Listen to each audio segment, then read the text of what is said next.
Assalamualaikum warahmatullahi wabarakatuh. Perkenalkan, nama saya Armita Syarif, NIM B2306384, kelas 2D, mata kuliah Asuhan Kebidanan pada Kasus Kompleks. Dosen pengampu Ibu Arifah Usman, SST MKes. Program studi S1 Kebidanan, Fakultas Kesehatan Universitas Mega Buana Palopo.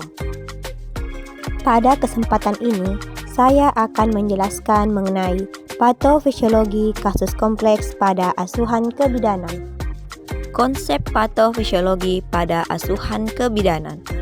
Proses terjadinya perubahan atau gangguan fungsi tubuh akibat suatu penyakit dalam konteks asuhan kebidanan termasuk kepada kehamilan, persalinan, nifas, dan pada bayi baru lahir. Macam-macam gangguan patofisiologi pada asuhan kebidanan.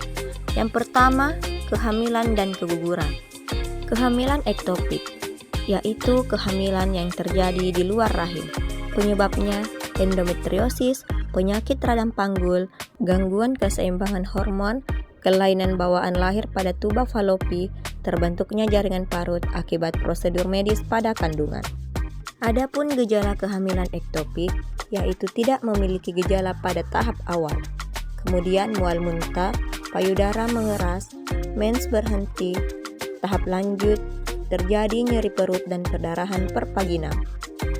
Adapun faktor resiko kehamilan ektopik, yaitu hamil di usia 35 tahun atau lebih, penyakit menular seksual seperti gonore dan klamidia, hamil di luar kandungan sebelumnya, riwayat operasi seperti aborsi, sterilisasi pada wanita, dan operasi di area panggul atau perut, program bayi tabung, dan penggunaan alat kontrasepsi spiral atau IUD.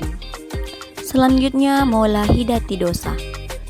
Komplikasi kehamilan yang ditandai dengan tumbuhnya tumor jinak di dalam rahim yang berasal dari pembentukan plasenta abnormal atau trofoblast. Kondisi premaligna ini beresiko berkembang menjadi suatu keganasan.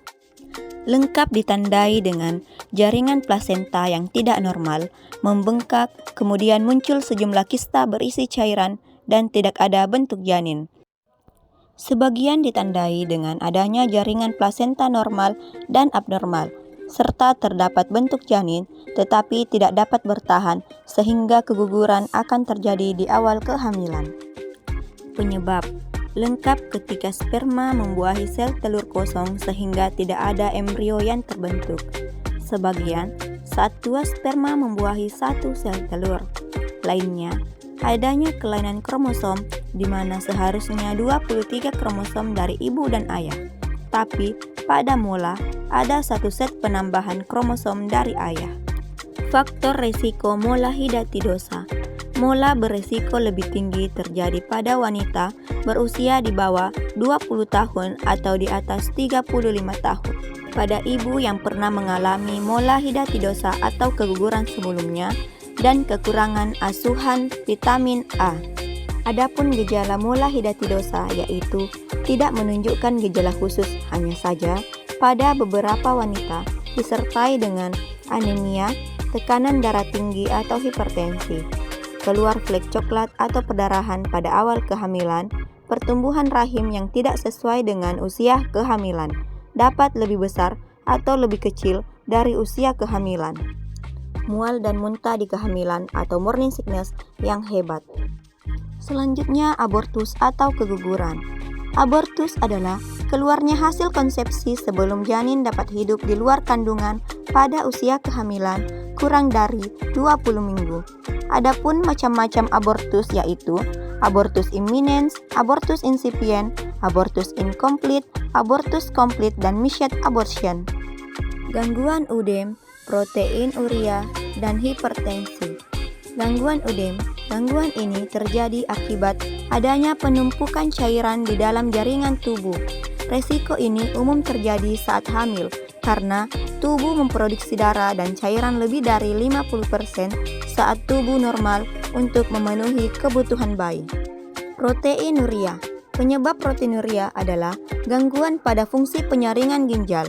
Ginjal yang terganggu fungsinya tidak dapat menyaring protein dengan baik, sehingga protein dari darah akan masuk ke dalam urin. Akibatnya, kadar protein dalam urin berlebihan. Selanjutnya hipertensi. Hipertensi di mana tekanan darah di atas 120/80, gestasional G1, umur kehamilan setelah 20 minggu, bumil umur di bawah 20 tahun dengan DM, kronis, riwayat tekanan darah tinggi yang dialami ibu sebelum kehamilan dan berlanjut hingga memasuki kehamilan dan setelah melahirkan.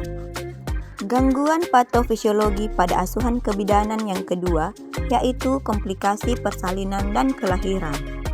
Adapun komplikasi persalinan dan kelahiran yang biasa terjadi yaitu asfiksia perinatal, distosia bahu, atoni uteri, dan retensio plasenta.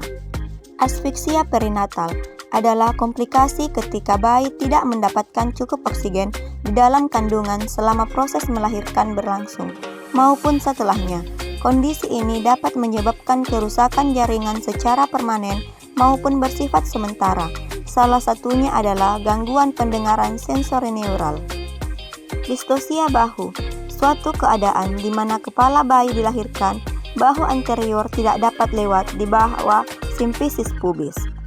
Selanjutnya retensio plasenta, yaitu suatu keadaan di mana plasenta tetap berada dalam rahim dan belum dilahirkan selama 30 menit setelah lahirnya bayi. Ketiga, patofisiologi nifas, yaitu mastitis, peradangan pada payudara, dan infeksi puerperalis, ditandai dengan pembengkakan, rasa nyeri, kemerahan pada jaringan terinfeksi, atau pengeluaran cairan berbau dari jalan lahir selama persalinan atau sesudah persalinan. Yang keempat, komplikasi pada bayi baru lahir. Neonatal dengan penyakit dan atau kelainan yang dapat menyebabkan kecacatan dan atau kematian, seperti asfiksia, ikterus, hipotermia, tetanus neonatorum, infeksi atau sepsis, trauma lahir, bayi berat lahir rendah, sindrom gangguan pernapasan, dan kelainan kongenital. Demikian presentasi saya. Kurang dan lebihnya mohon dimaafkan. Assalamualaikum warahmatullahi wabarakatuh. Dan terima kasih.